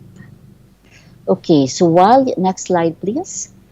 While you are learning and you are being mentored, okay, you need to keep updated by attending journal clubs and also hosting your own journal clubs. You attend conferences and workshops and brown bag seminars.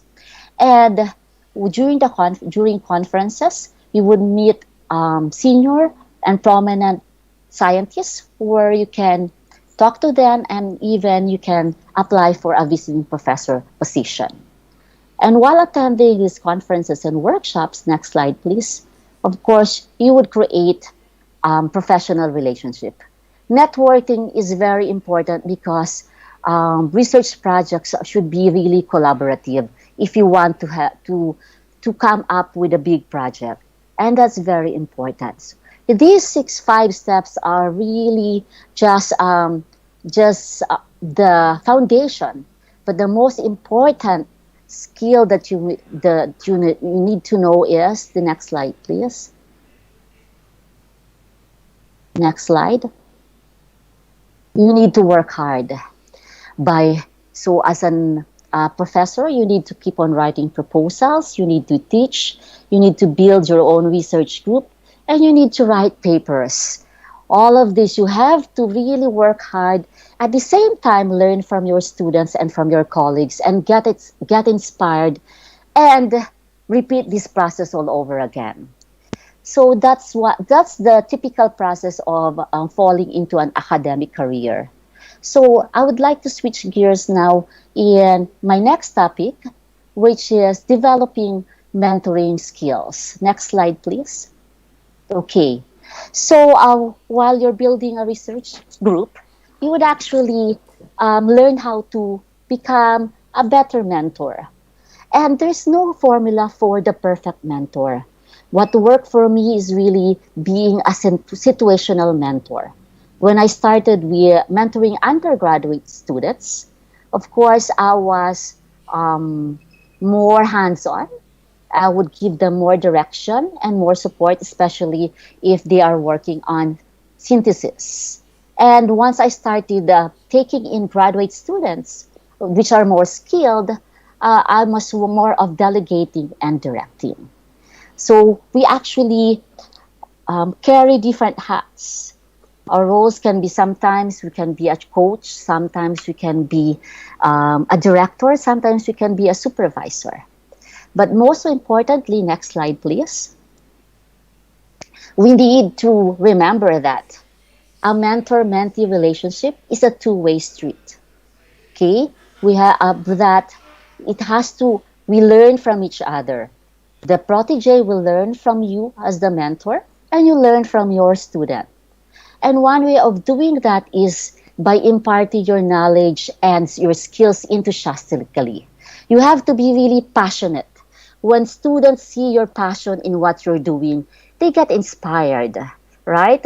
That's how I see it. When I chose my PhD advisor, I saw his passion in what he's doing, and it becomes contagious, and the entire group becomes inspired and motivated to work hard. And another important attribute, skill that you need to learn is to help them build trust. Okay, how do you do this? By giving, aside from doing group meetings weekly, you have to have individual meetings with them so that they can actually share what they've been going through. They can share the mistakes they've done, and you can give them inputs on how to improve on their techniques. And also you have to keep your appointments. If they can see that you're sincere and you take value in what they're doing and take value on their contribution, then you will have an inspired protege. Next slide, please. And another one is you have to learn to listen actively. Once the student or your protege realizes that you're open to suggestions and also you would like to learn from them, we need to accept that we're not experts. We don't know all the answers. And one good mentor told me, a professor told me before, that you need to surround yourself with very smart people. You need to be comfortable that sometimes your students are much smarter than you. And that way, your students will be more confident in giving alternative interpretations and approaches in your research project. So a two-way mentor-mentee relationship is actually a two-way street. And next slide, please. If there's a continuous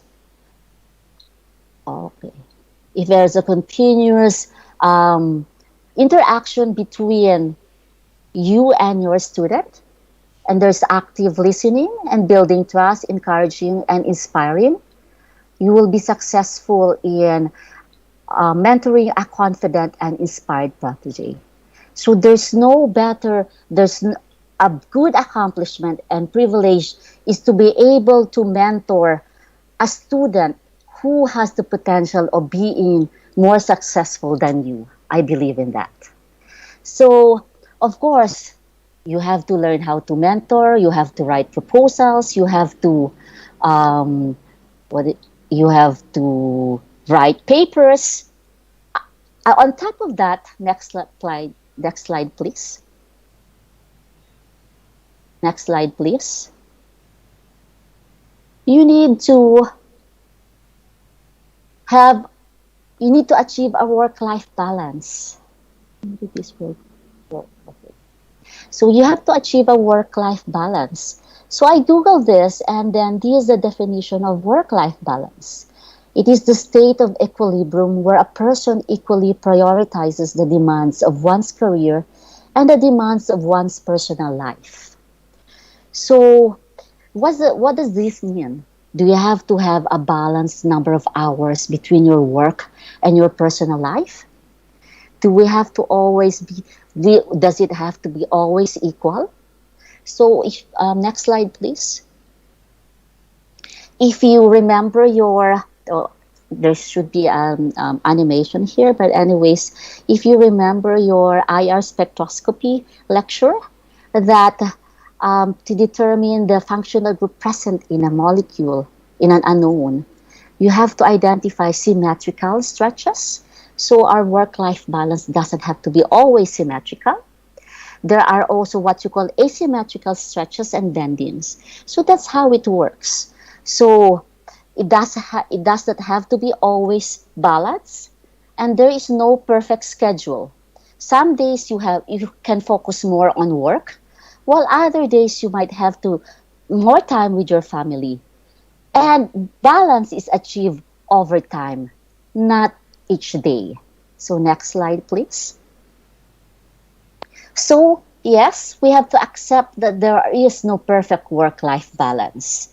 We just have to adjust our schedule and learn how to prioritize things. And so the next, we need to pay attention on our priorities. We need to pay attention to when you are most productive at work and block that time off for your most important work-related activities. And avoid checking emails all the time and also phone every few minutes. Those are major time-wasting tasks that derail your attention and productivity. So you can structure your day and you can increase your productivity by doing that. I'm sure we all know this, but sometimes we tend to forget. Next slide, please. Of course, to achieve work-life balance, you have to make time for yourself and your loved ones. You have to take a vacation with your loved ones. It's necessary to unplug once in a while, and it's very important. Don't you feel rejuvenated after taking a break? We have to rest from time to time so that we can create new ideas and we can share new ideas and knowledge to our colleagues. And last but not the least, which is very important, is we need to prioritize our health, especially during these pandemic times. I think most of us actually realized this. This was a wake-up call for all of us that aside from really working hard, we need to prioritize our health. And there's a saying that says, health is wealth. Indeed, it is. So these are the tips that I would like to share to all of you. And I would like to switch gears now and share a little bit of what I'm working on and share about my research. Next slide, please. So since I'm a carbohydrate chemist, I'm interested in studying the roles of carbohydrates in diseases. Particularly the research project that I will be presenting right now are my projects related to tuberculosis and cancer. So next slide, please. So what are these numbers? I know that a lot of people already got infected with coronavirus, the COVID-19, compared to this. More than 100 million already got infected with COVID. But for TB, for tuberculosis, more than 10 million people got infected with TB in 2019. Okay, and then 1.4 million people died because of TB. Okay, and 465,000 got infected with what you call the resistant TB strain. Next slide, please. So why is it so difficult to treat TB? And if you know, maybe you're familiar with it, it takes 6 months for a person to get treated with this disease. And one reason for that is due to the permeability of the mycobacterial cell wall. And the moiety that's responsible for the impermeability of the mycobacterial cell wall is due to this mycolyl AG complex composed of the mycolic acids, arabinon, and galactan chain. And what's very important is that this complex is necessary for the survival of the mycobacterium. Next slide, please. What's very interesting about this galactan chain that is present in the mycobacterial cell wall is that it is composed of galactose in its furanose form, the 5-membered ring, which is not present in human beings. And remember what I mentioned before, it is necessary for the survival of the microorganism. Next slide, please. So here's the biosynthetic pathway in preparing the mycorrhizal AG complex. It is composed of a lot of glycosyltransferases involved, where it involves the sequential addition of sugar residues until it is transferred to the peptidoglycan and attached to mycolic acid to form the mycorrhizal AG complex. We're particularly interested in these galactosyltransferases to form the galactan chain, and the reason for that because it's not present in human beings because the galactose is in its purulose form. Next slide, please. So the question we might ask is, are these enzymes, the galactosyltransferases, viable targets for drug action? In this, it is because the first line drugs for TB are already targeting some of the enzymes involved in the synthesis of the mycobacterial cell wall. Isoniazid targets the mycolic acid production. Ethambutol targets the arabidin production, but none of the drugs that is being used now to treat tuberculosis targets the galactan chain. So there is this potential that there's a new drug with the new mechanism of action. So next slide, please. So here I'm just sharing with you some of the compounds that were prepared by my students, undergraduate and graduate students, where we would like to see, we're synthesizing probes inhibitors of one of the two enzymes involved in the galactan chain formation, and potentially there will be a new mode of action which is mycobacterium specific, and potentially we would like to discover new drugs for tuberculosis. Next slide, please. So another project that I'm working on right now is the discovery of potential biomarkers in lung cancer. And we also use natural products to screen potential bioactive compounds against lung cancer. All right, so next slide, please. So maybe you notice that I've been working on sugars, but these are not the sugars that are found in food. So the sugars that I mentioned in my previous project are sugars present in the mycobacterial cell wall of the Mycobacterium tuberculosis. Another type of sugars that I am interested in are the glycans that are found on the surface of our cells. And these are incorporated on the surface of our cells through the process of what you call glycosylation.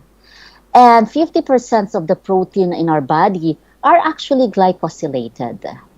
So next slide, please. So we're interested in getting the glycome or the glycan profile that is present in cancer cells. So what's so interesting about the glycans on the surface of our cells? It turns out that glycome is dynamic. So an embryonic stem cell has a different glycan profile compared to a differentiated cell. So a different tissue will have a different glycan profile compared to a muscle. And also, what's more interesting is that the healthy cells have different glycans present in it compared to a diseased cell. So we would like to discover and to identify these glycans that are present that can distinguish normal cells, normal lung cells from diseased lung cells, and discover potential biomarkers. Next slide, please. And how do we do this? By doing glycomics, by using mass spectrometry as the technique, advanced technique in identifying those sugars present and glycopeptides present in compared to the normal lung cancer cells and the normal lung cells and compared to these lung cancer cells. And let me show you some of our results. Next slide, please. So it turned out that there are different, the glycan profile of Caucasian lung cancer cell lines that we use when we study in vitro assays, in vitro studies, the profile is much different. It's very much different compared to a lung tissue from a Filipino patient. So we take samples from Filipino patients with different stages of cancers, and we identify the glycan profile of these patients and also their glycopeptide profile. And you can see here from one of these results that indeed there is a difference in their glycans.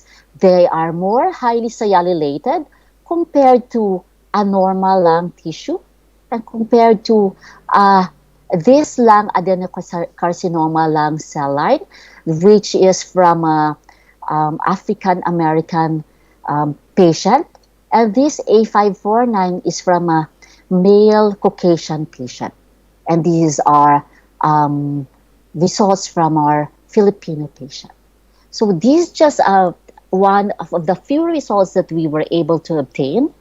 And this, next slide please. These are my students, and you can see that in the Philippines we don't have a problem with gender equality.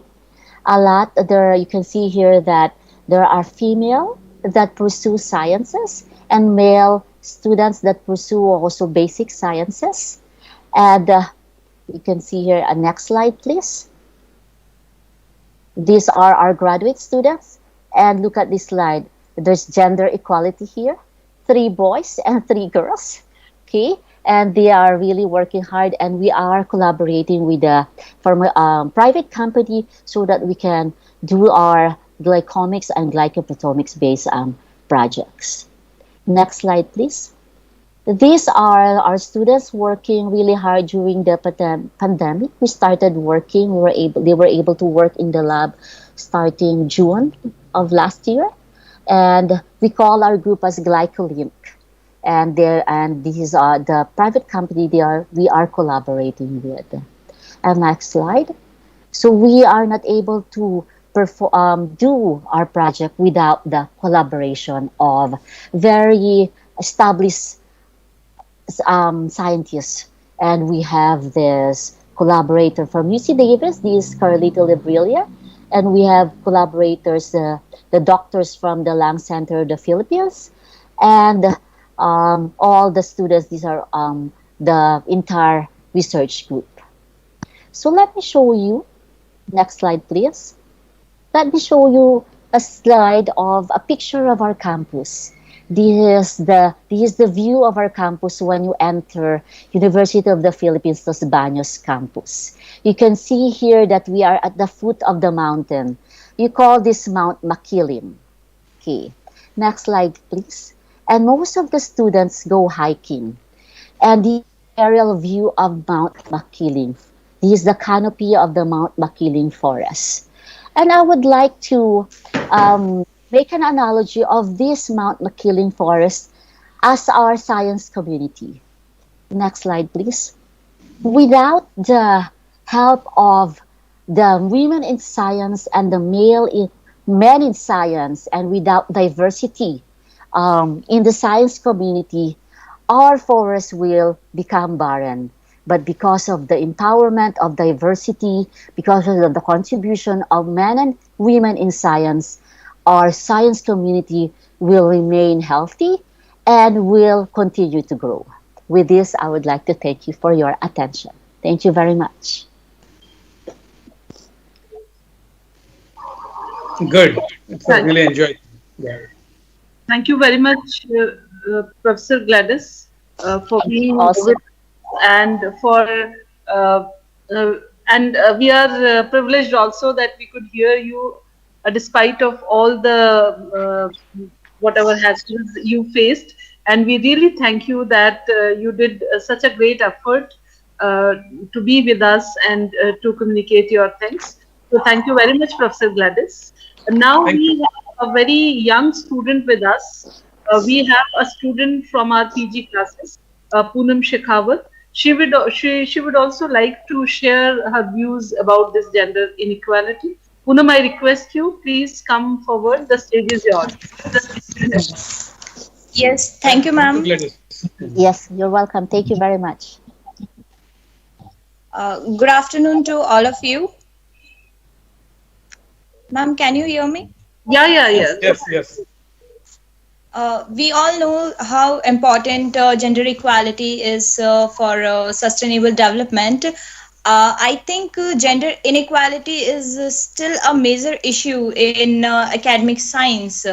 Although it is clear that lack of gender diversity and the bias against women that exist in science is harmful to productivity, innovation, and job satisfaction.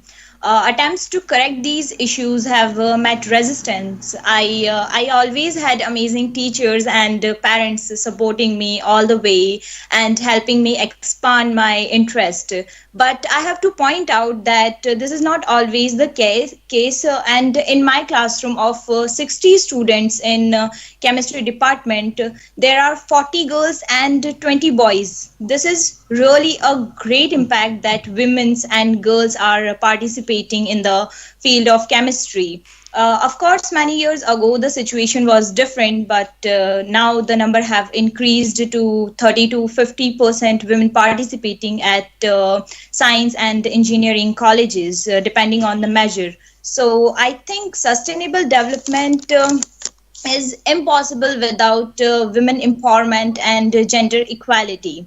As we all know, that the goal of 5 of United Nations Sustainable Development is gender equality is not only a fundamental human right, but a necessary foundation for a peaceful, purposeful, and sustainable world. The need to build a network of inequality faced by women in science. We all know that diversity is essential to delivering excellence in science, technology, engineering, and mathematics. As we all heard that unity in diversity. Unity in diversity and certainly enhance the quality of teamwork. So teamwork means both the men and women. Diversity in science can bring together people with unique backgrounds, perspectives, and ideas to create something new. But achieving diversity requires a clear understanding of global research enterprise. Thank you. Dr. Kalpana ma'am, over to you. Okay, thank you very much, Poonam, for sharing your views. Definitely, your views are the most important one, as these views are coming from the generation who has to lead us and who has to lead the society when it comes to science and STEM. So, with this, we have come to the end of this Global Women's Breakfast event, which we could held today. Women definitely have many roles, from daughters to mothers to teachers to leaders and all that.